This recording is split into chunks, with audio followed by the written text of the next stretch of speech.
안녕하세요. 전산세무 2급의 이제 실기 수업이고요. 이번 시간에는 19번째 시간입니다. 이번 시간부터 이제 소득세 파트 실기 프로그램 활용하는 연습을 좀 해보겠습니다. 자, 실기는요, 소득세 파트는 중요하긴 한데 그렇게 많은 시간이 소요되진 않아요. 관련된 메뉴가 그렇게 많지 않기 때문이고요. 자, 이번 시간에는 사원 등록이라는 메뉴를 같이 작성하는 연습을 해보겠습니다. 회사 선택은 1001번에 일반 상사로 로그인을 하시고, 자, 1001번으로 회사를 일단 들어가시고요. 지금부터는 회계관리 아니고요. 부가세도 아니고요. 이제 원천징수 메뉴입니다. 시험에 원천징수와 관련된 탭에서 나오는 메뉴 작성하는 시험은요. 첫 번째가 이제 요 사원 등록 메뉴고요. 두 번째가 이제 급여자료 입력이고요.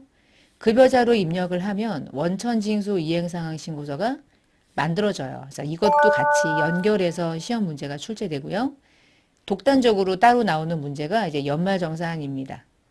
이렇게 메뉴가 사원 등록이거나 급여는 같이 나오거나 얘가 나오거나 세 가지의 메뉴라고 생각하시면 되고 이 중에 두 문제가 출제가 되는데 무조건 얘는 나오고요. 연말정산은 얘가 나오는 게 10점이고요.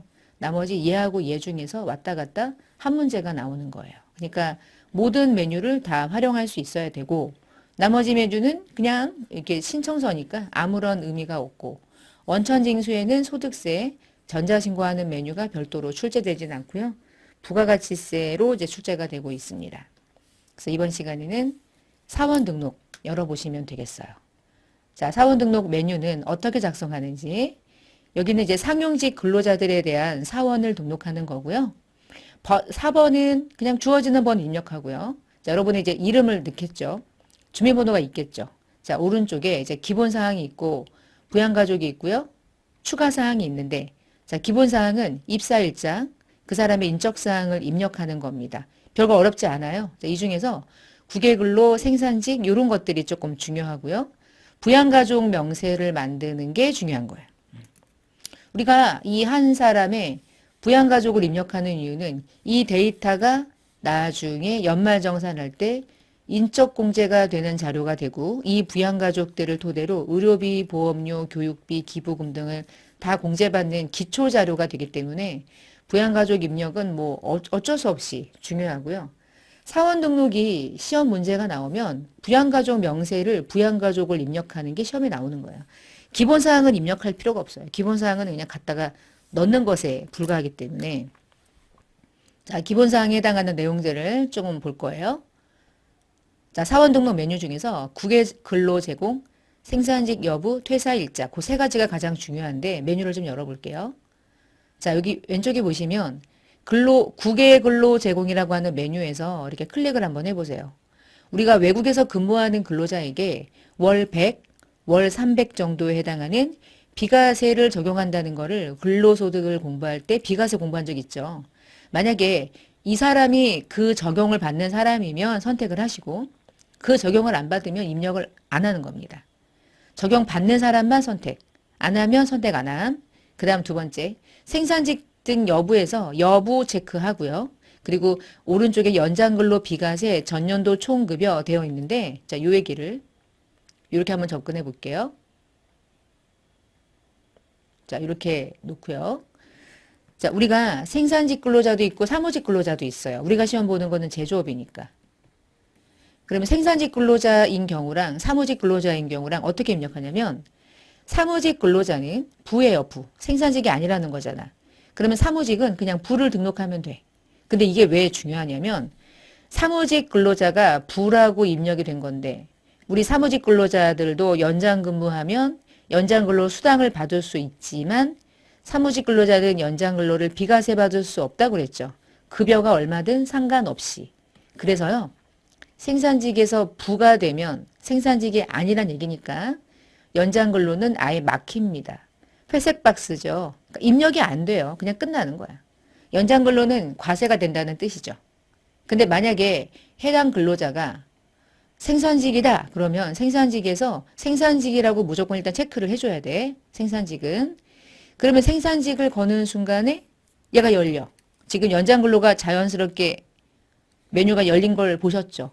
그러면 생산직은 모든 연장 근로를 받는 모든 직종의 생산직은 다 비과세를 받을 수 있나요? 두 가지의 요건을 충족해야 되지 않나요? 첫 번째, 전년도 총급여가 얼마 이하여야 되죠?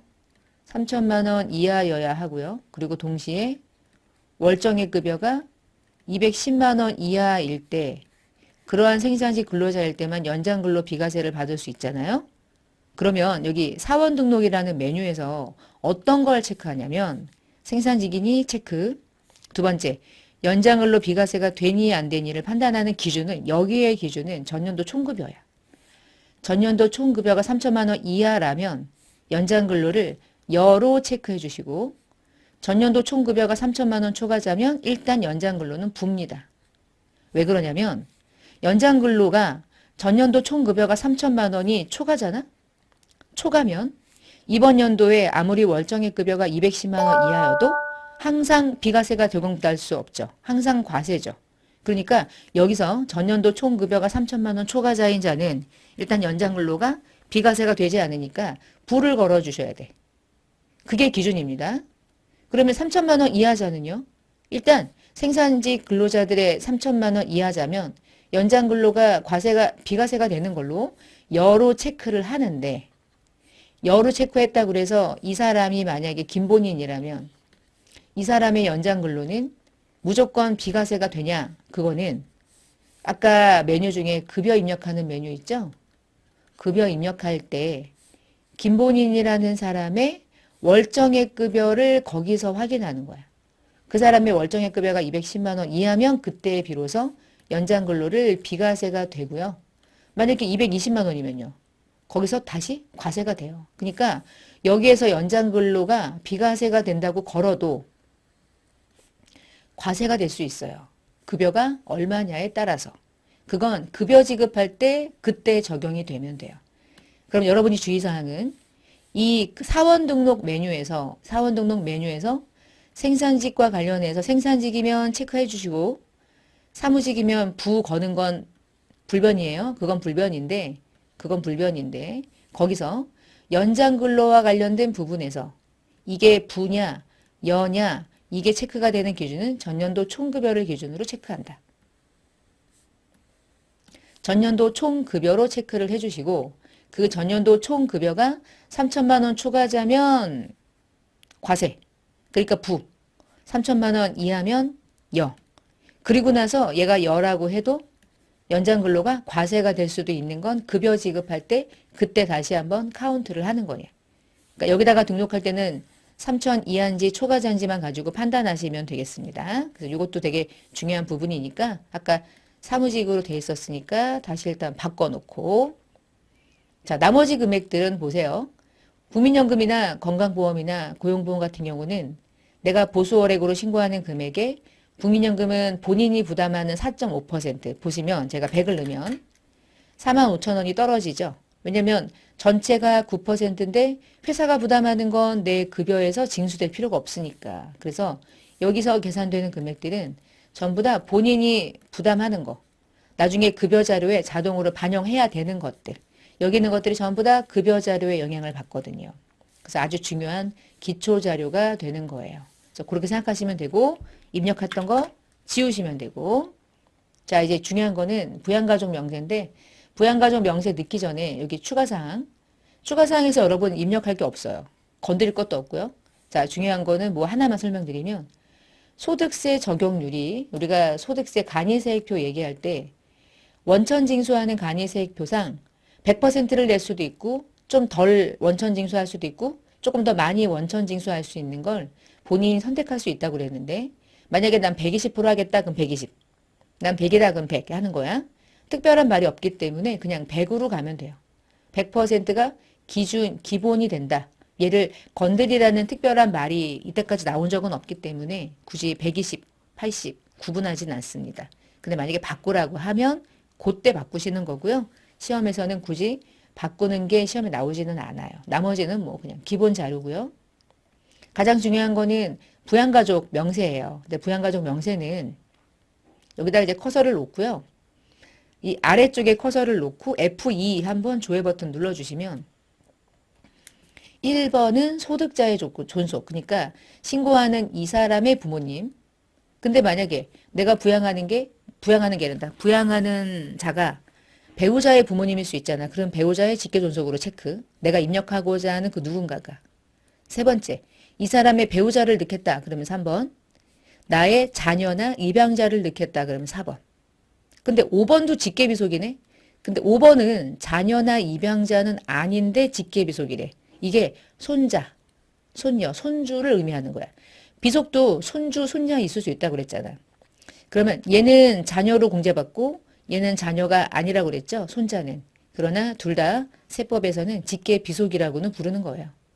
자, 그리고 나의 형제자매, 배우자의 형제자매, 기본공제 받을 수 있다고 그랬죠.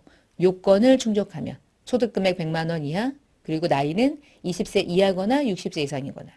그 다음 내 가족이 아닐 수도 있는 자를 기초생활 수급자를 내가 부양한다. 1번부터 6번까지가 아닌 이외에 수급자를 내가 부양한다. 그럼 7번. 위탁아동을 내가 6개월 이상 유탁했다. 8번. 자, 우리 소득세 공부할 때 기본공제가 되는 대상자, 기본공제가 되는 대상자는 이 소득세법에서 여기밖에는 적용되지 않고 이 외에 기본공제는 공제되지 않는다. 그래서 나의 형제가 아니라 부모님의 형제자매는 삼촌이나 이모고 그들은 공제되지 않는다고 했죠. 여기 안에 있는 대상자일 때만 입력을 한다고 보시면 돼요. 그리고 사실은 여기에 지금 화면에 보이는 요거 있죠? 1번부터 8번까지 그게 요거예요. 쭉 보시면 여기 아래 나와 있는 거 보이시죠? 그러니까 F2를 띄워서 걸어도 되고요. 그냥 바로 입력을 하셔도 되고 보면서 1번은 소득자의 직계존속, 2번은 배우자의 직계존속, 3번은 배우자 이런 식으로 아래 이렇게 보면서 이렇게 아래 보이죠? 이렇게 보면서 입력을 하셔도 되고요. 요거 입력하는 게 우리의 이제 학습 목표예요. 부양가족을 입력하는 게 시험이고요. 어떻게 입력하는지는 이제 자료를 입력하면서 제가 설명을 드릴 겁니다. 아래쪽에 나와 있는 거는 요거였고요. 그 다음에 우리가 기본적으로 이렇게 기본공제를 받으면 기본공제를 받은 사람에 한해서 또 공제해 주는 게 뭐라고 했냐면 추가 공제 있었죠. 자, 이게 기본공제입니다. 그리고 옆으로 가면 추가 공제가 부녀자 공제, 한부모 공제, 70세 이상 경로 공제, 부양하는 가족 중에 장애인인데 기본공제가 되면 장애인 공제. 우리 요 네 가지가 추가 공제인데 추가 공제는 기본 공제가 된 사람에 한해서죠. 기본 공제가 안 됐다. 그러면 아무것도 안 되지. 그치? 기본 공제가 된 사람에 한해서 또 해주고 또 해주고 또 해주고 막 이러는 거예요. 자, 근데 우리가 여기서 입력하는 게 이 사람에 대한 인적 공제거든요. 우리 소득세 신고할 때요. 얘네들은 무슨 공제냐면 소득공제, 인적공제, 소득공제고 우리가 자녀나 출산하면 공제해주는 게 자녀세액공제였죠. 근데 공제 항목은 다르지만 결국은 다 묶으면 인적공제거든요. 일단 기본공제가 된 사람에 한해서 공제가 되는 거니까. 그래서 이 안에서는 인적공제가 되는 것 중에 세액으로 공제가 되는 자녀와 관련된 공제도 같이 입력을 해요. 그래서 여기서 그 모든 것들이 연말정산 자료로 그대로 반영되는 거예요. 자동 계산이 돼서. 자, 그러면 여기까지 얘기했던 내용들을 토대로 이제 하나씩 입력하면서 요 앞에 와서 얘기하고 해볼게요. 그리고 또 하나는 우리가 기본공제를 받으려면 연간 소득금액이 100만 원 이하여야 되는 걸 소득세 이론을 공부할 때 공부했고 그 내용이 그대로 이 안에 적용이 됩니다. 그래서 혹시 몰라서 한번 페이퍼에다가 올려드린 거고요. 예제를 가지고 풀어봐야 돼. 어쩔 수가 없어요. 실기 프로그램은. 자, 해볼게요. 첫 번째 문제. 아래의 자료를 근거로 영업부 사원 김본인의 사원을 등록하고 부양가족 명세서에 세부담이 그러니까 세금을 적게 내는 방식은 공제가 될 수 있는 것들은 무조건 다 등록하라는 뜻이죠. 그래서 공제가 되는 대상자를 입력하래요. 자, 그러면 김본인이 영업부 사원입니다. 이제 알았어. 자, 메뉴를 엽니다. 자, 김본인은요. 아래 김본인의 주민번호 보이세요? 본인의 주민번호는 이쪽에 입력합니다. 항상. 일단 먼저 넣고 들어갈게요. 770-226-201041-318. 그 다음에 입사일자 보고 넣습니다. 2023년도 1월 15일. 자, 내국인이고요. 특별한 거 없어요. 우리나라 사람이고요. 국외 근무지 아니죠. 그리고 국내 근무고요. 사무직이에요. 그러면 생산직이 아니란 얘기니까 생산직에서 부 걸고 아무것도 적용사항이 없죠.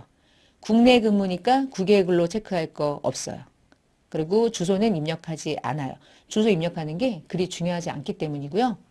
아래 보시면 4대 보험에 해당하는 사회보험은 보수월액을 600으로 신고하고 있대. 자, 그럼 여기다가 보수월액에 놓으시고 600, 600, 아래쪽에 600, 이게 3개, 600, 600, 600. 산재보험은 가입한다고 표시. 산재보험을 가입하지 않는 경우는 없고, 고용보험은 누구만 가입을 안 하냐? 대표자만 가입을 안 해서 대표자인지 아닌지만 체크하시는 거예요. 대표자 아니니까 부 그대로 두시고요. 자, 여기까지 하면 사원 등록 기본사항입니다. 어렵지 않죠? 나중에 이 사람이 중간에 회사를 그만둘 수 있잖아. 그러면 중간에 퇴사를 할 수 있거든요. 그때 이 메뉴를 쓸 거예요. 이 메뉴는 중간에 회사를 그만둘 때 퇴사, 중도 퇴사. 시험에 아주 많이 나와요. 중간에 회사를 그만두면 퇴사를 하기 직전까지 받아간 월급을 가지고 중간 정산을 해서 다른 회사에서 연말 정산할 수 있도록 정산해 줘야 되거든요. 받은 급여를 토대로. 그때 이 작업을 반드시 해 주셔야 돼. 이거 아주 중요해요. 근데 지금은 중요하지 않지만 나중에 와서 할 겁니다. 그러면 저 기본사항은 끝났어. 할 거 없어. 끝이야 이게. 자, 이제 부양가족으로 들어와. 부양가족이 핵심이에요. 이 모든 문제는. 자, 부양가족을 입력할 건데 전제 조건이 있어요. 본인과 부양가족은 모두 다 거주자고 주민번호가 혹시 틀리다고 해도 맞는 걸로 가정하래. 실제 주민번호 가지고 못하니까 하는 얘기고요. 이 중에요. 기본공제가 되지 않는 대상자가 있을 수도 있잖아요. 그쵸? 그럼 어떻게 하냐? 아니어도 부로 표시해서 입력을 해야 돼. 이것도 입력하면서 제가 한 개씩 볼게요. 자, 저 엽니다 이제. 자, 김본인부터 볼게요. 자, 김본인은 주민번호까지 돼 있고요. 이 기본공제에 본인으로 무조건 걸려. 본인은 무조건 기본공제가 되니까. 자, 그 다음에 본인이 만약 부녀자거나 한부모거나 자기가 70세거나 자기가 장애인이거나 그러면 체크를 하는데 어느 것도 해당 사항이 없네요. 왜냐하면 배우자가 있어요. 배우자가 있다는 얘기는 한부모가 아니란 얘기죠. 두 번째, 부녀자는 여성만 받는 거죠. 남성이잖아요. 본인은 77년생이에요. 70세 아니고요. 본인이 장애인이라는 말이 없어요. 그럼 본인은 끝났고 두 번째, 본인은 세대주래. 자, 본인이 세대주일 때 이 아래쪽에 보면 세대주 구분이라고 있죠. 여기다가 세대주로 기본적으로 체크가 되는데 만약에 여기에 세대원이다 이렇게 하면 커서를 요 아래쪽에다가 커서를 갖다 놓으면 세대주 세대원을 선택할 수 있어요. 특별한 말이 없으면 항상 세대주로 등록이 되어 있습니다. 그리고 이렇게 잘못해가지고 엔터를 치면 마동탁으로 커서가 넘어가 다시 김본인에다가 커서를 올려놓으시고 다시 오른쪽으로 오시고 자 그럼 김본인 본인에 대해서는 본인 공제 받고 끝이죠. 그러면 그 다음 줄. 자 이제 입력합니다. 김길동이 누군지 봐야 돼. 김본인의 부친이래. 그럼 나의 부친이네. 나의 부친이면 몇 번이죠? 소득자의 존속이니까 1번 이렇게 입력할게요. 자 이제 이름을 입력하시고요. 내국인이고 주민번호로 체크하신 다음에 주민번호 입력하는 거예요. 자 그러면요. 나이가 계산이 돼요. 여러분 주민번호를 반드시 입력하도록 하거든요. 왜냐하면 나이 계산을 해야 되니까 47년생이야. 나이가 76세야. 그러면 이 사람은 무조건 기본공제가 되냐? 아니죠. 봐야죠. 소득이 없어야죠. 소득이 없네. 그럼 여러분 김길동은 완벽한 기본공제가 되는 대상자인 게 맞죠? 자 그러면 김길동은 기본공제가 돼요. 그러면 60세 이상으로 기본공제를 받은 거니까 체크를 하면 김길동이라는 사람이 추가로 공제받을 수가 있는 게 있는지 나이를 가지고 판단할 수 있는 건 유일하게 경로자란 말이야. 그치? 경로우대는 70세 이상일 때 받을 수 있으니까. 76세면 기본공제 60세 이상으로 하나 받고 경로자 우대공제 하나 받죠. 더는 없죠? 픽스. 자, 위탁관계 굳이 입력 안 해도 돼요. 자, 그 다음 칸 내려가면 김길동 끝났어요. 두 번째, 맹순자 씨. 누구죠? 나배우의 모친이래. 나배우가 누구지? 나배우? 배우자죠? 그러면 배우자의 존속이니까 몇 번을 걸면 될까요? 2번. 배우자의 직계존속. 맹순자. 자, 그다음에 이름은 맹순자. 주민번호 넣을게요. 491213 2055. 자, 일단 나이는 74세야. 자, 위에 봅시다. 74세니까 나이는 요건을 충족했잖아? 그러면 그 다음에 충족해야 되는 거는 소득금액. 양도소득금액 100만 원. 양도소득금액 100만 원이면 딱 100만 원 이하네? 소득금액 충족하죠? 그 다음에 한 번 더. 이 맹순자 씨는 나랑 같이 사는 게 아닌가 봐. 주거 형편상 별거 중이래. 우리 존속 중에 주거 형편상 별거면 기본공제 받는 요건을 충족하는 걸로 본다고 했었죠. 그러면 이분도 60세 이상이면서 74세, 70세 이상으로 기본공제 받을 수 있겠네요. 그쵸? 나이를 보고 나이는 자동으로 걸려요. 경로 우대로. 체크됐죠?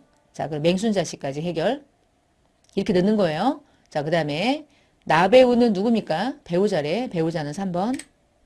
이름 넣고 주민번호 801-226-2056-917. 자, 봅시다. 나배우는 배우자인데요. 이 배우자는 나이 요건은 필요 없고 배우자는 소득 금액만 100만 원 이하여야 하면 되는 건데 자, 지금 보니까 부동산 임대 소득 금액 그 얘기는 사업 소득 금액이란 뜻인데 사업 소득 금액이 250이네. 소득 금액이 100만 원을 초과하는데요. 소득 금액 100만 원 초과하면 이 사람은 아무리 배우자여도 기본공제를 받을 수 있나요? 없죠? 자, 이론을 공부해야 프로그램을 할 수 있는 거거든요. 기본공제 안 되는 거 아시겠죠? 자, 안 되면 나배우를 입력을 안 하냐? 아니, 입력하는데 부걸으래.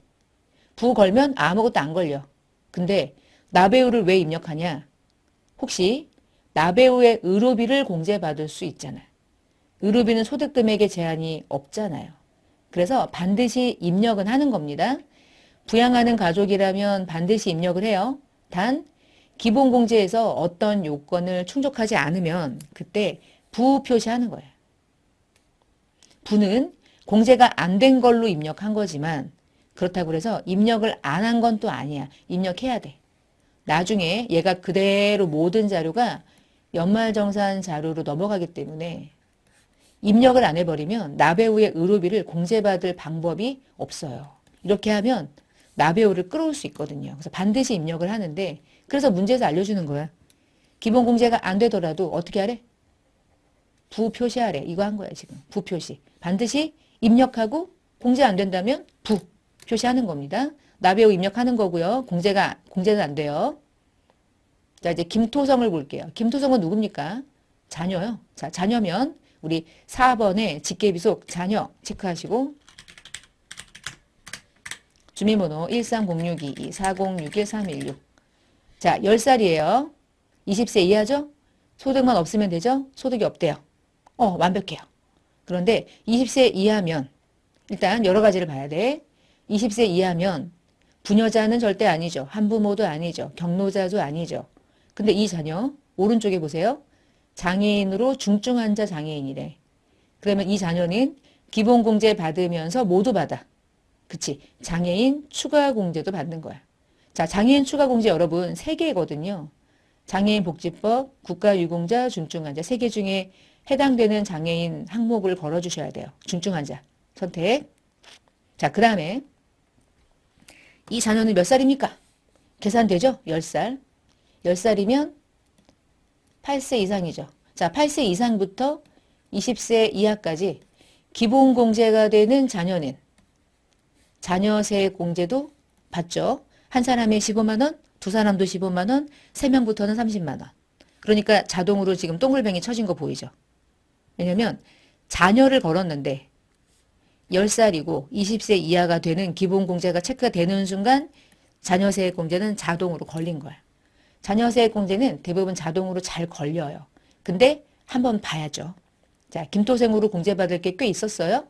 자, 됐고요. 이제 김지수 가볼게요. 얘도 자녀고요. 김지수 주민번호 1709123061-624. 자, 보세요. 소득 없고 기본적으로 공제가 되는 자녀입니다. 그러면 6살이죠. 20세 이하로 기본공제 100% 되죠. 자, 20세 이하를 걸어요. 장애 있나요? 장애 없어요. 근데 6세면 자녀세액공제 못 받지. 자녀세액공제는 몇 살 이상이어야 받아. 8살 이상. 6세면 아동수당 받으니까 자녀세액공제 안 해주죠. 안 걸린 거 보이죠? 안 걸려요. 그래서. 나이 가지고 판단하거든요.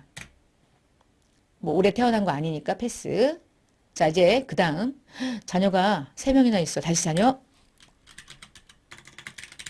김초롱 230318421101 23031842120114 어메 자녀가 23년생이야. 이번 연도에 태어났어. 소득 없어. 그러면 일단 20세 이하 기본공제 무조건 받죠. 근데 장애인 아니죠. 자녀세액공제 못 받죠? 8세 미만이니까 안 되죠? 안 되는데. 자, 얘가 올해 태어났어? 올해 태어났으니까 여러분, 올해 태어나면 출산 입양공제, 세액공제 받을 수 있다 그랬잖아. 자, 요때 이 자녀는 김초롱이라는 이 자녀는 우리 집에 몇째입니까? 첫째, 둘째, 셋째지. 이 셋째라고 하는 것까지는 프로그램이 몰라. 일단 첫째가 걸려. 맨 위에 있으니까. 그러면 커서를 옮겨서 첫째, 둘째, 셋째 중에 셋째로 선택. 셋째 선택. 자녀세액 공제는 당연히 안 되는 거예요. 8세 미만이면 얘만 된 겁니다. 나머지는 얘가 셋째 세액 공제를 받을 수 있는 특별한 케이스였고요. 마지막 나영국은 나배우의 남동생이래. 그러면 배우자의 형제자매도 공제된단 말이에요. 6번 79092610056116 일단 넣는 거예요. 자, 넣고 나서 판단하는 거야. 그런데 얘가 기본공제가 되는가? 안 되는가? 여러분 나영국이 44세입니다. 형제자매는 20세 이하이거나 60세 이상이어야 되죠. 나이 안 되죠? 두 번째, 소득이 없대? 소득 없어도 안 되죠. 나이에서 걸렸죠. 나영국이 우리 집에 기본공제를 적용받을 수 있는 대상자가 되려면 장애인이어야 돼. 장애인은 연령 제한이 없으니까. 근데 장애인 아니잖아. 그러면 나영국은 어떻게 할까? 일단 프로그램 봐요.